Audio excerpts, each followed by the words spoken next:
प्यारा है। मैं विदा लेता हूं फिर मिलने के लिए। इसी भाव से मैंने फरवरी में आपसे कहा था कि चुनाव नतीजों के बाद फिर मिलूंगा और आज मन की बात के साथ मैं आपके बीच फिर हाजिर हूं। उम्मीद है आप सब अच्छे होंगे, घर में सबका स्वास्थ्य अच्छा होगा। और अब तो मानसून भी आ गया है और जब मानसून आता है तो मन भी आनंदित हो जाता है। आज से फिर एक बार हम मन की बात में ऐसे देशवासियों की चर्चा करेंगे जो अपने कामों से समाज में, देश में बदलाव ला रहे हैं। हम चर्चा करेंगे हमारी समृद्ध संस्कृति की, गौरवशाली इतिहास की और विकसित भारत के प्रयास की। साथियों, फरवरी से लेकर अब तक जब भी महीने का आखिरी रविवार आने को होता था, तब मुझे आपसे इस संवाद की बहुत कमी महसूस होती थी। लेकिन मुझे ये देखकर बहुत अच्छा भी लगा कि इन महीनों में आप लोगों ने मुझे लाखों संदेश भेजे। मन की बात रेडियो प्रोग्राम भले ही कुछ बंद रहा हो, लेकिन मन की बात का जो स्पिरिट है, देश में, समाज में हर दिन अच्छे काम, निस्वार्थ भावना से किए गए काम, समाज पर पॉजिटिव असर डालने वाले काम निरंतर चलते रहे। चुनाव की खबरों के बीच निश्चित रूप से मन को छू जाने वाली ऐसी खबरों पर आपका ध्यान गया होगा। साथियों, मैं आज देशवासियों को धन्यवाद भी करता हूं कि उन्होंने हमारे संविधान और देश की लोकतांत्रिक व्यवस्थाओं पर अपना अटूट विश्वास दोहराया है। 24 का चुनाव दुनिया का सबसे बड़ा चुनाव था। दुनिया के किसी भी देश में इतना बड़ा चुनाव कभी नहीं हुआ, जिसमें 65 करोड़ लोगों ने वोट डाले हैं। मैं चुनाव आयोग और मतदान की प्रक्रिया से जुड़े हर व्यक्ति को इसके लिए बधाई देता हूं। मेरे प्यारे देशवासियों, आज 30 जून का यह दिन बहुत ही महत्वपूर्ण है। इस दिन को हमारे आदिवासी भाई बहन हूल दिवस के रूप में मनाते हैं। यह दिन वीर सिद्धो कान्हू के अदम्य साहस से जुड़ा है, जिन्होंने विदेशी शासकों के अत्याचार का पुरजोर विरोध किया था। वीर सिद्धो कान्हू ने हजारों संथाली साथियों को एकजुट करके अंग्रेजों का जी जान से मुकाबला किया। और जानते हैं ये कब हुआ था? ये हुआ था 1855 में। यानी ये 1857 में भारत के प्रथम स्वतंत्रता संग्राम से भी 2 साल पहले हुआ था। तब झारखंड के संथाल परगना में हमारे आदिवासी भाई बहनों ने विदेशी शासकों के खिलाफ हथियार उठा लिया था। हमारे संथाली भाई बहनों पर अंग्रेजों ने बहुत सारे अत्याचार किए थे। उन पर कई तरह के प्रतिबंध भी लगा दिए थे। इस संघर्ष में अद्भुत वीरता दिखाते हुए वीर सिद्धो और कान्हू शहीद हो गए। झारखंड की भूमि के इन अमर सपूतों का बलिदान आज भी देशवासियों को प्रेरित करता है।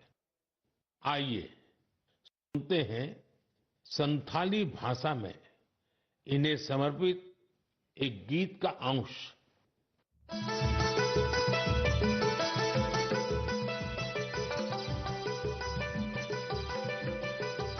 सीधा कानू बोल बुया मनावे 29 जन जहां दिसमरिया मरंग हुंदो संताल हुलका संताल हुंदो आंदोड़लेना इंग्रज कानून भंगोड़लेना जुमे बंजो एसपीटी एकेला गोईना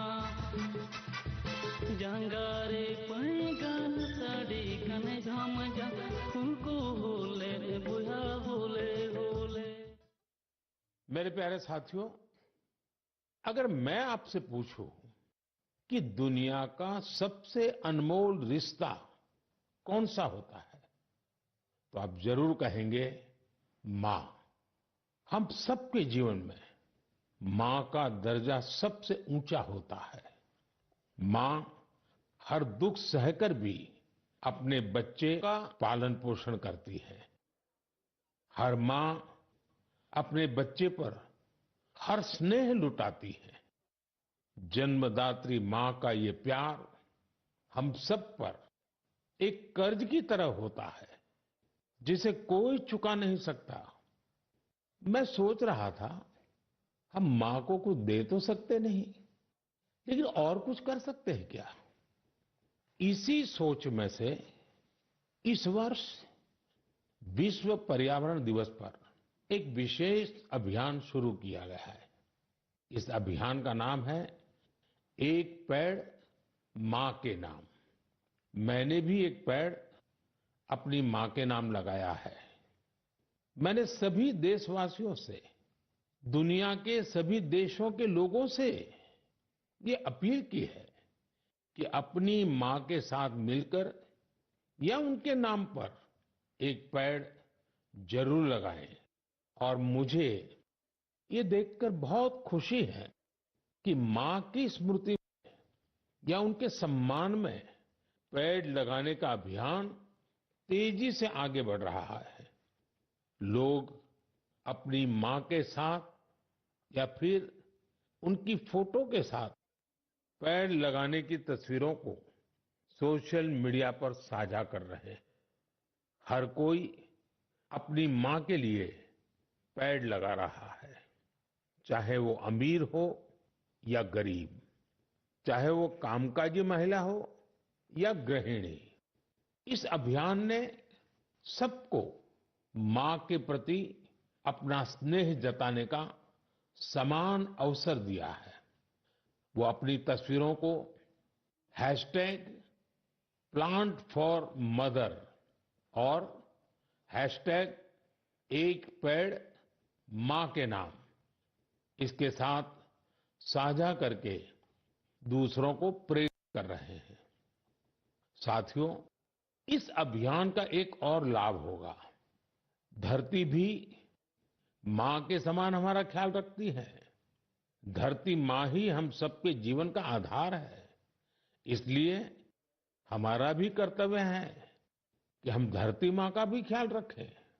माँ के नाम पेड़ लगाने के अभियान से अपनी माँ का सम्मान तो होगा ही होगा, धरती माँ की भी रक्षा होगी।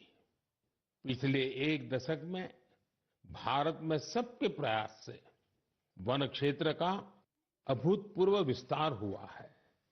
अमृत महोत्सव के दौरान देश भर में 60,000 से ज्यादा अमृत सरोवर भी बनाए गए हैं। अब हमें ऐसे ही माँ के नाम पर पेड़ लगाने के अभियान को गति देनी है। मेरे प्यारे देशवासियों, देश के अलग अलग हिस्सों में मानसून तेजी से अपना रंग बिखेर रहा है और बारिश के इस मौसम में सबके घर में जिस चीज की खोज शुरू हो गई है वो है छाता। मन की बात में आज मैं आपको एक खास तरह के छातों के बारे में बताना चाहता हूं। ये छाते तैयार होते हैं हमारे केरला में। वैसे तो केरला की संस्कृति में छातों का विशेष महत्व है। छाते वहां कई परंपराओं और विधि विधान का अहम हिस्सा होते हैं। लेकिन मैं जिस छाते की बात कर रहा हूं वो है कार्थुम्बी छाते, और इन्हें तैयार किया जाता है केरला के अट्टापडी में। ये रंग बिरंगे छाते बहुत शानदार होते हैं और खासियत ये, इन छातों को केरला की हमारी आदिवासी बहनें तैयार करती हैं। आज देश भर में इन छातों की मांग बढ़ रही है। इनकी ऑनलाइन बिक्री भी हो रही है। इन छातों को वट्टालक्की सहकारी कृषि सोसाइटी की देखरेख में बनाया जाता है। इस सोसाइटी का नेतृत्व हमारी नारी शक्ति के पास है। महिलाओं के नेतृत्व में अट्टापड़ी के आदिवासी समुदाय ने एंटरप्रेन्योरशिप की अद्भुत मिसाल पेश की है। इस सोसाइटी ने एक बैम्बू हैंडीक्राफ्ट यूनिट की भी स्थापना की है। अब ये लोग एक रिटेल आउटलेट और एक पारंपरिक कैफे खोलने की भी तैयारी में है। इनका मकसद सिर्फ अपने छाते और अन्य उत्पाद बेचना ही नहीं है, बल्कि ये अपनी परंपरा, अपनी संस्कृति से भी दुनिया को परिचित करा रहे हैं। आज कार्थुम्बी छाते केरला के एक छोटे से गांव से लेकर मल्टीनेशनल कंपनियों तक का सफर पूरा कर रहे हैं। लोकल के लिए वोकल होने का इससे बेहतरीन उदाहरण और क्या होगा। मेरे प्यारे देशवासियों, अगले महीने इस समय तक पेरिस ओलंपिक शुरू हो चुके होंगे। मुझे विश्वास है कि आप सब भी ओलंपिक खेलों में भारतीय खिलाड़ियों का उत्साह बढ़ाने का इंतजार कर रहे होंगे। मैं भारतीय दल को ओलंपिक खेलों की बहुत बहुत शुभकामनाएं देता हूं। हम सबके मन में टोक्यो ओलंपिक की यादें अब भी ताजा हैं। टोक्यो में हमारे खिलाड़ियों के प्रदर्शन ने हर भारतीय का दिल जीत लिया था। टोक्यो ओलंपिक के बाद से ही हमारे एथलीट्स पेरिस ओलंपिक की तैयारियों में जी जान से जुटे हुए थे। सभी खिलाड़ियों को मिला दें तो इन सब ने करीब 900 इंटरनेशनल कंपटीशन में हिस्सा लिया है। ये काफी बड़ी संख्या है। साथियों, पेरिस ओलंपिक में आपको कुछ चीजें पहली बार देखने को मिलेगी। शूटिंग में हमारे खिलाड़ियों की प्रतिभा निखरकर सामने आ रही है। टेबल टेनिस में मैन और विमेन दोनों टीमें क्वालिफाई कर चुकी हैं। भारतीय शॉटगन टीम में हमारी शूटर बेटियां भी शामिल है। इस बार कुश्ती और घुड़सवारी में हमारे दल के खिलाड़ी उन कैटेगरीज में भी compete करेंगे जिनमें पहले वे कभी शामिल नहीं रहे। इससे आप ये अनुमान लगा सकते हैं कि इस बार हमें खेलों में अलग लेवल का रोमांच नजर आएगा। आपको ध्यान होगा, कुछ महीने पहले वर्ल्ड पारा एथलेटिक्स चैंपियनशिप में हमारी बेस्ट परफॉर्मेंस रही है। वहीं चेस और बैडमिंटन में भी हमारे खिलाड़ियों ने परचम लहराया है। अब पूरा देश ये उम्मीद कर रहा है कि हमारे खिलाड़ी ओलंपिक्स में भी बेहतरीन प्रदर्शन करेंगे। इन खेलों में मेडल्स भी जीतेंगे और देशवासियों का दिल भी जीतेंगे। आने वाले दिनों में मुझे भारतीय दल से मुलाकात का अवसर भी मिलने वाला है। मैं आपकी तरफ से उनका उत्साहवर्धन करूंगा। और हां, इस बार हमारा हैशटैग चीयर फॉर भारत है। इस हैशटैग के जरिए हमें अपने खिलाड़ियों को चीयर करना है, उनका उत्साह बढ़ाते रहना है। तो मोमेंटम को बनाए रखिए। आपका ये मोमेंटम भारत का मैजिक दुनिया को दिखाने में मदद करेगा।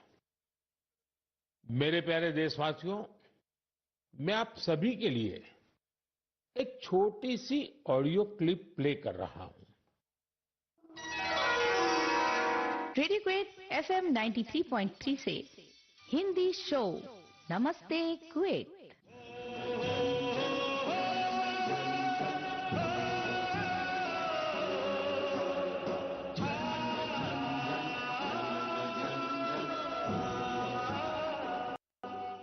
ऐसा कार्यक्रम जिसमें हम बात करेंगे कुवैत भारत संबंध के बारे में, कुवैत भारत संस्कृति के बारे में और उस रिश्ते के बारे में जो दोनों देशों को अलग अलग क्षेत्रों में जोड़ता है।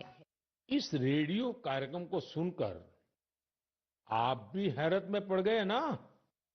तो आइए आपको इसके पीछे की पूरी बात बताते हैं। दरअसल ये कुवैत रेडियो के एक प्रसारण की क्लिप है। अब आप सोचेंगे कि बात हो रही है कुवैत की, तो वहां हिंदी कहां से आ गई? दरअसल कुवैत सरकार ने अपने नेशनल रेडियो पर एक विशेष कार्यक्रम शुरू किया है और वो भी हिंदी में। कुवैत रेडियो पर हर रविवार को इसका प्रसारण आधे घंटे के लिए किया जाता है। इसमें भारतीय संस्कृति के अलग अलग रंग शामिल होते हैं। हमारी फिल्में और कला जगत से जुड़ी चर्चाएं वहां भारतीय समुदाय के बीच बहुत लोकप्रिय हैं। मुझे तो यहां तक बताया गया है कि कुवैत के स्थानीय लोग भी इसमें खूब दिलचस्पी ले रहे हैं। मैं कुवैत की सरकार और वहां के लोगों का हृदय से धन्यवाद करता हूं, जिन्होंने ये शानदार पहल की है। साथियों, आज दुनिया भर में हमारी संस्कृति का जिस तरह गौरवगान हो रहा है, उससे किस भारतीय को खुशी नहीं होगी?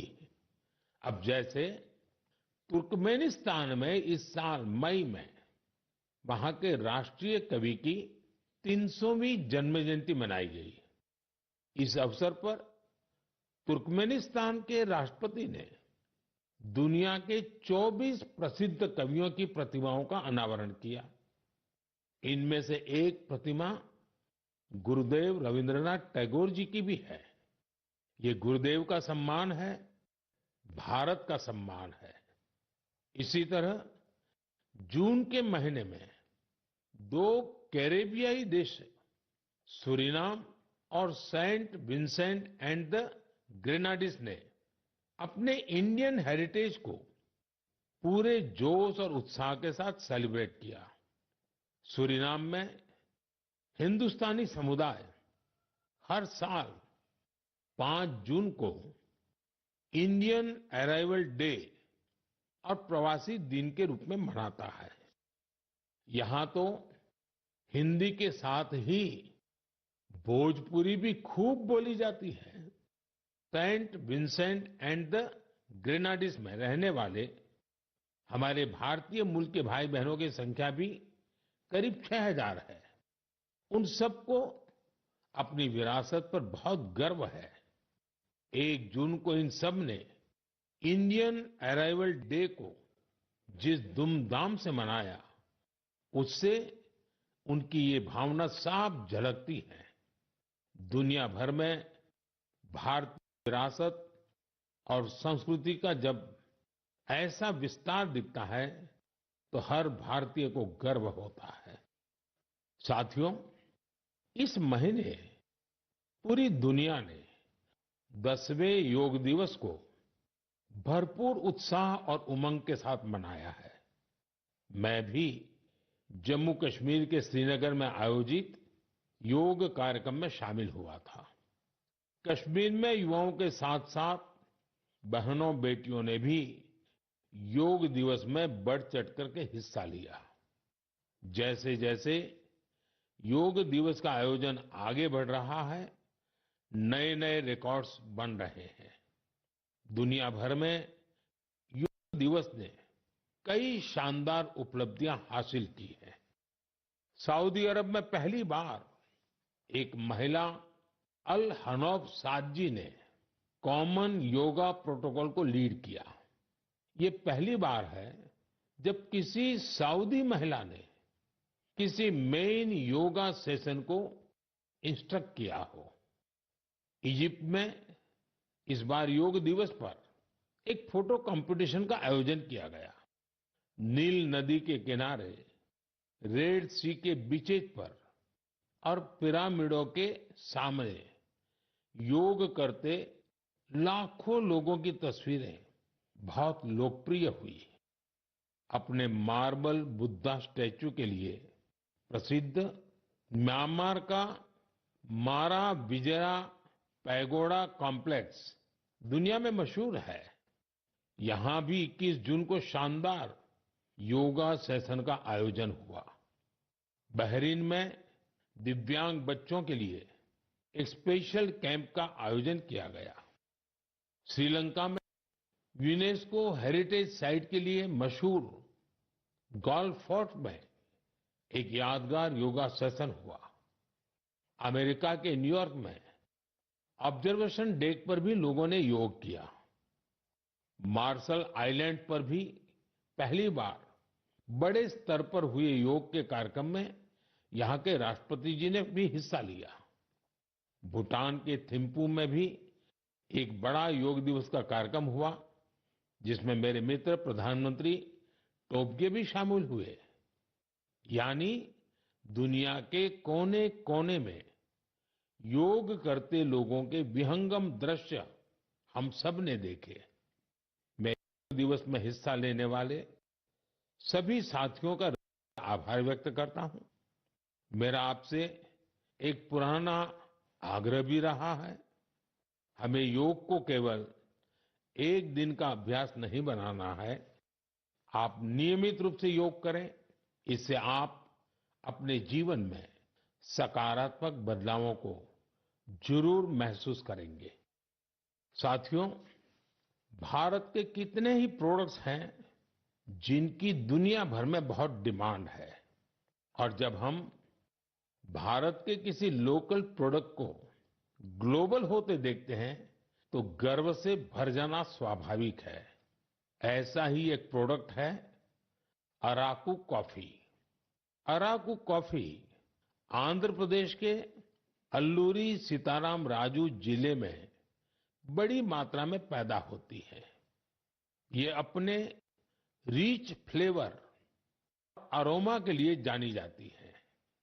अराकू कॉफी की खेती से करीब 1.5 लाख आदिवासी परिवार जुड़े हुए हैं। अराकू कॉफी को नई ऊंचाई देने में गिरिजन कोऑपरेटिव की बहुत बड़ी भूमिका रही है। इसने यहाँ के किसान भाई बहनों को एक साथ लाने का काम किया और उन्हें अराकू कॉफी की खेती के लिए प्रोत्साहन दिया। इससे इन किसानों की कमाई भी बहुत बढ़ गई है। इसका बहुत लाभ कोंडा डोरा आदिवासी समुदाय को भी मिला है। कमाई के साथ साथ उन्हें सम्मान का जीवन भी मिल रहा है। मुझे याद है, एक बार विशाखापत्तनम में आंध्र प्रदेश के मुख्यमंत्री चंद्रबाबू नायडू गारू के साथ मुझे इस कॉफी का स्वाद लेने का मौका मिला था। इसके टेस्ट की तो पूछिए ही मत, कमाल की होती है ये कॉफी। अराकू कॉफी को कई ग्लोबल अवार्ड्स मिले हैं। दिल्ली में हुई G20 समिट में भी कॉफी छाई हुई थी। आपको जब भी अवसर मिले, आप भी अराकू कॉफी का आनंद जरूर लें। साथियों, लोकल प्रोडक्ट को ग्लोबल बनाने में हमारे जम्मू कश्मीर के लोग भी पीछे नहीं हैं। पिछले महीने जम्मू कश्मीर ने जो कर दिखाया है, वो देश भर के लोगों के लिए भी एक मिसाल है। यहाँ के पुलवामा से स्नो पीज की पहली खेप लंदन भेजी गई। कुछ लोगों को ये आइडिया सूझा कि कश्मीर में उगने वाली एक्सोटिक वेजिटेबल्स को क्यों न दुनिया के नक्शे पर लाया जाए। बस फिर क्या था, चकुरा गांव के अब्दुल राशिद मीर जी इसके लिए सबसे पहले आगे आए। उन्होंने गांव के अन्य किसानों की जमीन को एक साथ मिलाकर स्नो पीस उगाने का काम शुरू किया और देखते स्नो पीस कश्मीर से लंदन तक पहुंचने लगी। इस सफलता ने जम्मू कश्मीर के लोगों की समृद्धि के लिए नए द्वार खोले हैं। हमारे देश में ऐसे यूनिक प्रोडक्ट्स की कमी नहीं है। आप ऐसे प्रोडक्ट्स को #माइप्रोडक्टमाइप्राइड के साथ जरूर शेयर करें। मैं इस विषय पर आने वाले मन की बात में भी चर्चा करूंगा। मम प्रियाः देशवासिनः अद्य अहम किंचित चर्चा संस्कृत भाषायाम आरभे। आप सोच रहे होंगे कि मन की बात में अचानक संस्कृत में क्यों बोल रहा हूं? इसकी वजह है आज संस्कृत से जुड़ा एक खास अवसर। आज 30 जून को आकाशवाणी का संस्कृत बुलेटिन अपने प्रसारण के 50 साल पूरे कर रहा है। 50 वर्षों से लगातार इस बुलेटिन ने कितने ही लोगों को संस्कृत से जोड़े रखा है। मैं ऑल इंडिया रेडियो परिवार को बधाई देता हूं। साथियों, संस्कृत की प्राचीन भारतीय ज्ञान और विज्ञान की प्रगति में बड़ी भूमिका रही है। आज समय की मांग है कि हम संस्कृत को सम्मान भी दें और उसे अपने दैनिक जीवन से भी जोड़ें। आजकल ऐसा ही एक प्रयास बेंगलुरु में कई और लोग कर रहे हैं। बेंगलुरु में एक पार्क है, कब्बन पार्क। इस पार्क में यहाँ के लोगों ने एक नई परंपरा शुरू की है। यहाँ हफ्ते में एक दिन, हर रविवार, बच्चे, युवा और बुजुर्ग आपस में हर रविवार बच्चे, युवा और बुजुर्ग आपस में संस्कृत में बात करते हैं। इतना ही नहीं, यहाँ वाद विवाद के कई सेशन भी संस्कृत में ही आयोजित किए जाते हैं। इनकी इस पहल का नाम है संस्कृत वीकेंड। इसकी शुरुआत एक वेबसाइट के जरिए समष्टि गुब्बी जी ने की है। कुछ दिनों पहले ही शुरू हुआ ये प्रयास बेंगलुरु वासियों के बीच देखते ही देखते काफी लोकप्रिय हो गया है। अगर हम सब इस तरह के प्रयास से जुड़े तो हमें विश्व की इतनी प्राचीन और वैज्ञानिक भाषा से बहुत कुछ सीखने को मिलेगा। मेरे प्यारे देशवासियों, मन की बात के इस एपिसोड में आपसे जुड़ना बहुत अच्छा रहा। अब ये सिलसिला फिर पहले की तरह चलता रहेगा। अब से एक सप्ताह बाद पवित्र रथ यात्रा की शुरुआत होने जा रही है। मेरी कामना है कि महाप्रभु जगन्नाथ की कृपा सभी देशवासियों पर सदैव बनी रहे। अमरनाथ यात्रा भी शुरू हो चुकी है और अगले कुछ दिनों में पंढरपुर वारी भी शुरू होने वाली है। मैं इन यात्राओं में शामिल होने वाले सभी श्रद्धालुओं को शुभकामनाएं देता हूं। आगे कच्छी नववर्ष, आषाढ़ी बीज का त्योहार भी है। इन सभी पर्व त्योहारों के लिए भी आप सभी को ढेर सारी शुभकामनाएं।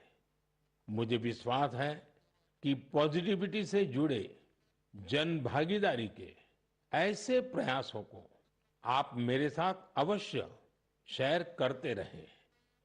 मैं अगले महीने आपके साथ फिर से जुड़ने की प्रतीक्षा कर रहा हूं।